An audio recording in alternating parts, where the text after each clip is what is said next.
Give you some ideas again, we do work on motorhomes. Good old Jayco. Suspension, transmission, engine. This thing looks pretty nice. It's I want to say 2018. Not quite sure. Haven't even looked at it yet.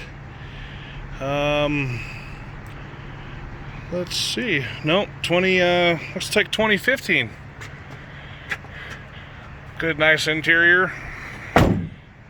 Remember, clean idle. Got to remember that.